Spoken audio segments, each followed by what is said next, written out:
Bien, para hacer un repaso de lo que dicen los principales medios de comunicación alrededor del mundo, saludo en el estudio a mi compañera Marta Moya. Marta, ¿qué tal? Hola Andrés, buenos días, un gusto aquí estar contigo. Así es, Marta. Vamos a abrir esta revista de prensa con los titulares que nos dejan las conversaciones en Arabia Saudita entre Rusia, Estados Unidos y Ucrania para alcanzar un alto el fuego bajo la mediación de Donald Trump. Por ello vamos a empezar con un análisis que nos trae el New York Times. Así es, Andrés, un análisis que titula este medio estadounidense: para Rusia, Trump tiene mucho que ofrecer, incluso sin un acuerdo con Ucrania.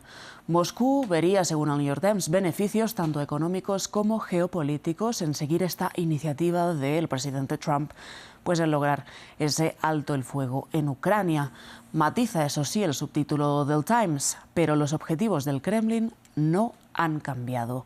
Mientras Ucrania afirma estar lista y dispuesta para una tregua total, Putin ha dejado claro que antes quiere ampliar esa gama de concesiones para Moscú. ¿Qué busca entonces el presidente Putin? Pues sostiene el New York Times que buscaría mejores relaciones con Washington, que pueden suponerle un impulso tanto económico como geopolítico y que podrían lograrse incluso mientras los misiles rusos siguen cayendo y disparándose hacia Ucrania. Según funcionarios de la política exterior rusa, mencionados y consultados por el New York Times, Rusia sigue buscando una victoria a gran escala en Ucrania, pero se deja a sí mismo Vladimir Putin llevar por Donald Trump para aprovechar los beneficios del deshielo con Washington.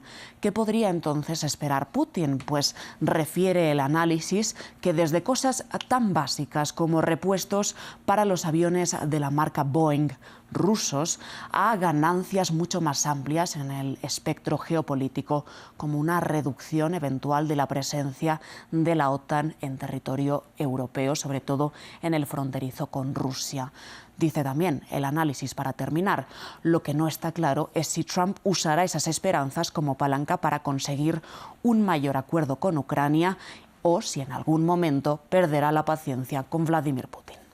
Bien, Marta, en la misma línea también encontramos un artículo que nos propone hoy el medio independiente ruso Moscow Times. Efectivamente, ya habla el Moscow Times de ganar tiempo. ¿Qué es lo que quiere el Kremlin de estas conversaciones en Arabia Saudita con Estados Unidos? Si bien el New York Times habla de buscar objetivos quizá más a largo plazo, en el plano internacional, el Moscow Times sugiere que Putin podría buscar ralentizar al máximo esa entrada en vigor de la tregua para seguir avanzando en terreno en Ucrania. Cita a fuentes el Moscow Times bajo condición de anonimato del propio Kremlin, del gobierno ruso.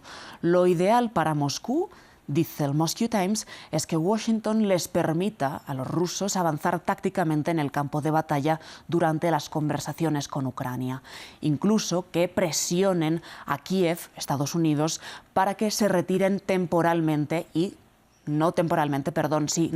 de manera total de las regiones ocupadas parcialmente, eso sí, por Rusia. Hablamos de las regiones de Lugansk, Donetsk, Gerson y Zaporilla. Un funcionario del Kremlin le dijo al Moscow Times que Putin está decidido a hacerse con el control total de esos territorios después de consagrar el estatus de las 4 regiones en la Constitución rusa. Marta, esas eran las visiones más analíticas, pero también tenemos titulares más fácticos, como el de la agencia rusa RIA Novosti, que cita al portavoz del Kremlin, Dmitry Peskov, acerca de un punto estratégico de lo que se está hablando allí en Arabia Saudita. Y de otra parte también tenemos reportes sobre el tema desde los medios ucranianos. Sí, Andrés, el RIA Novosti titula literalmente: Peskov revela el significado de la iniciativa del Mar Negro. Sería este uno de los puntos en discusión entre Washington y Moscú en el día de hoy. Peskov se refiere a la seguridad en el transporte marítimo a través del Mar Negro, un punto que, dice RIA Novosti, ya se habría discutido entre Donald Trump y Vladimir Putin en esa conversación telefónica. Por otra parte, ya de los medios, hablando de los medios ucranianos, el Kiev Post nos nos está titulando este lunes, Trump se enfurece mientras continúan los ataques con drones y misiles a pesar de la llamada mini tregua.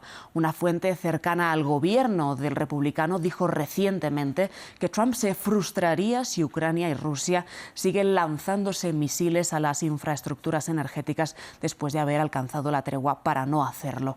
Todo porque Rusia habría minimizado sus expectativas al respecto de estas conversaciones en Arabia Saudita y le dijo a Trump, Vladimir Putin, que posiblemente no habrá paz en Ucrania en Semana Santa, que es cuando el presidente estadounidense se habría propuesto alcanzar ese alto el fuego.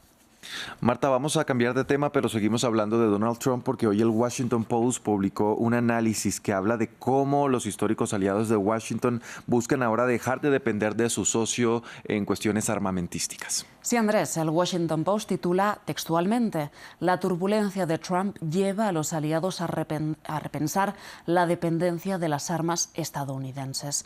Hablamos de los mejores clientes que ha tenido Estados Unidos en cuestiones armamentísticas en su historia, que son Europa y Canadá. La razón de querer desligarse ahora de Washington tiene varios motivos, nos refiere este análisis del Washington Post. El primero, la pausa en la transmisión de información de inteligencia desde Washington a Ucrania este último mes, esa pausa. Y la segunda, las amenazas de anexionarse tanto Canadá como Groenlandia, esa isla de la que depende Dinamarca. Dice el Washington Post tal cual. Esto ha suscitado inquietudes sobre si Washington podría dejar aviones en tierra o apagar lanzadores de forma remota como técnica de presión. Según analistas y expertas consultadas por este medio estadounidense, los sistemas estadounidenses avanzados, como los aviones de combate, dependen tanto de repuestos como de actualizaciones de software o intercambios de datos estadounidenses. Si se corta todo ese flujo de información, podrían esos aviones de combates quedar inutilizables, esos aviones de combates que tienen tanto países europeos como Canadá. Todos estos temores aceleran, dice el Washington Post, la búsqueda de otros mercados para Canadá y los países del viejo continente, aunque son conscientes esos aliados históricos de Washington que ha habido una dependencia por muchos años y que será difícil desligarse de ella. Marta, ya para cerrar, tenemos que repasar también lo que dicen los titulares sobre la crisis política en Turquía, que ya casi cumple su primera semana. Sí, Andrés, hemos destacado tres titulares. El primero de la mano de la portada Türkiye, este medio turco, que titula İmamoğlu en Silivri, esa prisión de máxima seguridad a las afueras de Estambul, donde se encuentra de manera preventiva el alcalde Ekrem İmamoğlu, mientras se le juzga por corrupción y el país vive unas protestas masivas llenas de represión, decíamos en los titulares, más de 1000 detenidos ya. Por otra parte, el L'Humanité en Francia también destaca la portada para esta causa turca y titula Revuelta turca contra la arbitrariedad.